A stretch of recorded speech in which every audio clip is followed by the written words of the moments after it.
उत्कामतीश्वराः, निरंतर भ्रमण करते हुए देह को छोड़कर, और फिर गृहीत्वैतानि संयाति, फिर वो दूसरे शरीरों को ग्रहण करता है।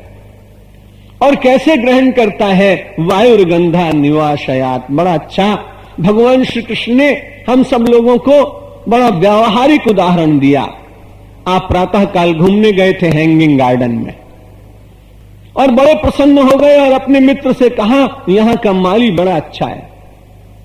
आपका परिचय उससे नहीं था, माली को आप नहीं जानते थे, लेकिन माली की आपने प्रशंसा की। माली ने आकर के आपको कोई पुष्प गुच्छ भी नहीं दिया था, इसलिए भी प्रशंसा करने का कोई कारण दिखाई नहीं पड़ता था, लेकिन आपने प्रशंसा की कि उसने यहां गुलाब के फूल लगाए और देखो ये गंध मेरी नासिका का स्पर्श कर रही, गुलाब की सुगंध आ रही है। लेकिन गुलाब की सुगंध माली ने नहीं दी आपको, क्योंकि आप जान नहीं पा रहे हैं, इसलिए माली की प्रशंसा कर रहे हैं।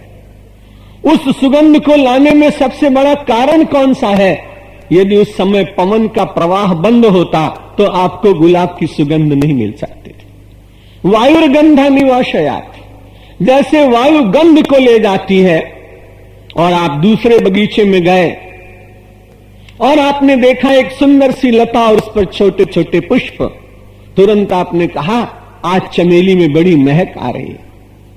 जैस्मिन आपको बहुत महकती दिखाई पड़ी, लेकिन उस गंध को भी कौन लेकर आया?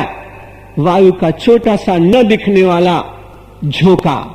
वायु को लोग देख नहीं पाते हैं, वायु की अनुभूति होती है, वायु का स्पर्श होता है। अभी आप चले ही जा रहे थे कि अचानक आप पहुंच गए धारावी में और आपने अपनी रुमाल निकालकर और अपने नाक पर लगाई।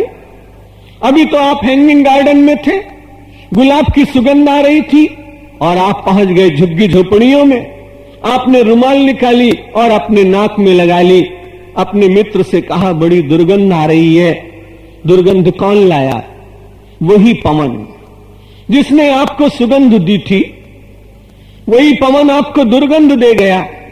यह शरीर हम सब लोगों का निश्चित रूप से माध्यम है, लेकिन इन शरीर को परिवर्तन होने के बाद जैसे वायु पुष्प के गंध को ले जाती है, वैसे इस शरीर के भीतर विराजमान सूक्ष्म संस्कार व्यक्ति को अग्रिम जन्म प्रदान करते हैं।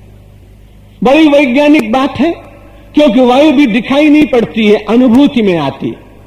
वैसे ही संस्कार भी किसी यंत्र के द्वारा देखे नहीं जा सकते हैं। संस्कारों का परिचय मानव को अनुभूति से होता है।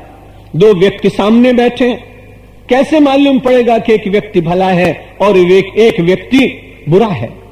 पहचान केवल एक ही होगी, यदा यदा मुंचति वाक्यमाणम तदा तदा याति कुल प्रमाणम।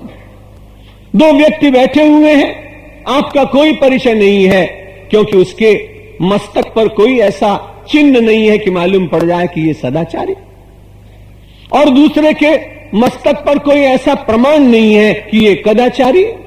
लेकिन यदा यदा मुंचति वाक्यमाणम, लेकिन जब वो बोलना प्रारंभ करता है, तब उसकी वाणी से, उसकी भाषा से, उसके शब्दों से, उसके संस्कार से, उसकी अभिव्यक्ति से, उसके चिंतन के बहिर्गमन से ततो ततो याति कुल प्रमाणम, तदा तदा याति कुल प्रमाणम।